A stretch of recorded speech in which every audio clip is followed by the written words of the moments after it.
भाइ यो चाहिँ ब्लक हो ए ब्लकको दामी रहेछ त अन्त ओए मोमो दोकान रहेछ यहाँनिर यहाँ त ये फंस गया सीएम इसे पार्टी की मीटिंग समझ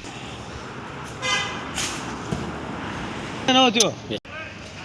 ओए दा उयो मोमो किन्दैन नखाऊ अब कस्तो नखाऊ भन्छ किन्दैन यार मलाई चाहियो मोमो चाहियो यहाँ राम्रो हुँदैन हौ कस्तो राम्रो हुँदैन भन्छ किन्दैन यार ल यहाँ बसेर म सोधिहेर्छु ल भाइ नै पनि हो कसरी छ मोमो चिकन 100 रुपये हो वेज 50 रुपये कैसे कैसे लोग रहते हैं यार यहाँ पर अन्त भाइ हेभी महँगो भएन र चिकन 100 रुपियाँ अरे भेज 60 रुपियाँ 50 रुपियाँ हुन्छ होइन त यो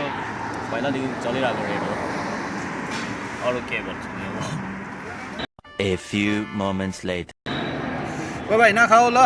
महँगो रहेछ नि 100 रुपियाँ प्लेट चिकन अरे तँ चिकनै मात्रै खान्छस् अन्त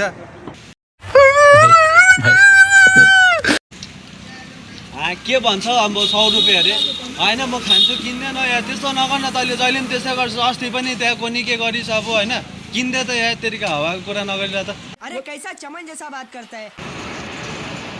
होइन त किन्दैन यार तेरिका नगर्न त्यस्तो त यार अस्ति पनि त्यस्तो गरिस् यार नखा यार 100 रुपियाँ कस्तो महँगो छ हौ मेरोमा छैन र मात्रै पो भनेको त्यो महँगो छ नि त किन्दैन यार चाहिँ म चाहिँ किन्दै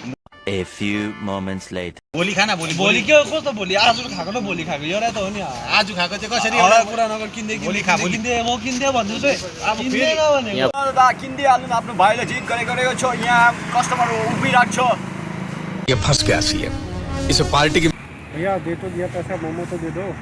हाफ चिकन फ्राई किन्दैन हौ मोमो दा होस् हौ भाइ भोलि खाऊ ल नगर्नु हौ यति साह्रो अब टाइम पनि भइसक्यो ड्युटी जानुपर्छ हौ म